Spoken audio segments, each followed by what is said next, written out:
have been talking about the Apostle Paul and the vision of the Macedonia man coming and asking him for help. They decide that they're going to go to Philippi, and when they get to Philippi, they go to a prayer meeting at the riverbank, and they meet Lydia.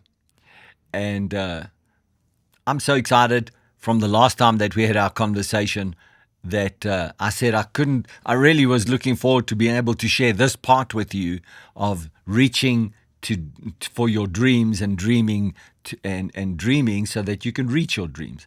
These things are sometimes vague, sometimes very motivational, sometimes inspirational, but in God, they're very powerful. Now, Apostle Paul has a vision of a man who comes and stands in front of him and says, "Come and help us." And it's a Macedonian man. And he has a conversation with Silas and with Luke, and he tells them about the dream, and they decide that it's good to the Holy Spirit and it's good for them that they go to Macedonia. There's a great deal of conversation and agreement that happens between them. It wasn't like Paul got the word from God, and because he got the vision from God, he made the decision by himself. That's not how it worked. He certainly got the vision from God, but he went and he honored the partnership of his companions and the spirituality of his companions. Well, why not speak to Luke, who was a witness to Jesus on the earth? Why not talk to him? I mean, Luke was an intelligent man. He was a physician, a doctor. He was a scribe in their circumstances. Very spiritual man.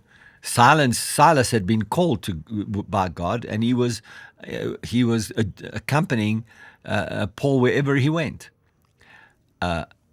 So last time we talked about how he comes to Lydia, and I'm reading to you from the New Living Translation, she believes in Jesus and she gets saved. Verse 15, she and her household were baptized, of Acts chapter 16, and she asked us to be her guests. This is the same Luke writing the book of Acts. She asked us to be her guests. If you agree that I am a true believer in the Lord, she said, come and stay at my house. Now, here's an interesting phrase that I want to talk about in this session. And she urged us until we agreed. So she put the suggestion out there, come stay at my house. You need a place to stay? Come stay at my house. Okay, maybe that's something we can do. Maybe that's not.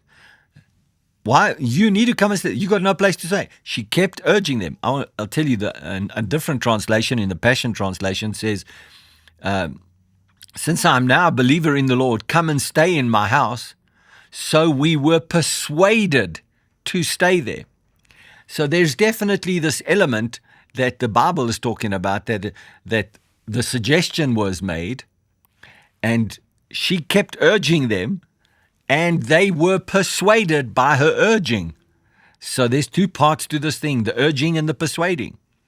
And, there's quite a lot of conversations that happen about, if you hear something from God, or if you get a vision from God, you'll know immediately exactly what to do. Well, certainly when Paul got the vision of the Macedonian man who asked to come and ask for help, there was definitely a change in momentum. There was definitely a change and in a shift in conversation. There was definitely a change in a whole all of their being, their spirit, their soul, their body being ready and prepared, as we've talked in the past, ready and prepared to go in a new direction.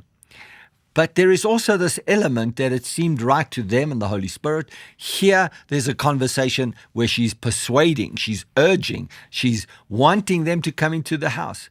I believe that as she opened her heart to receive Jesus, her gift of generosity, her gift of hospitality, her financial trading and the business person she had understood that there is increase by association. She didn't know how this worked spiritually. She didn't know how this worked as a Christian, but she had an immediate insight. I want my gift to work here. These are spiritual men. These are messengers of God. I want them in my life. So she persuaded them. She was urgent, and she urged them to come and stay in her house. And so they did. And I look forward again. This is such an exciting subject. It's such an amazing set of circumstances that happen. And it really help us clarify what it is to have vision and to have dreams and then to go about making them come to pass. I'll see you in the next one.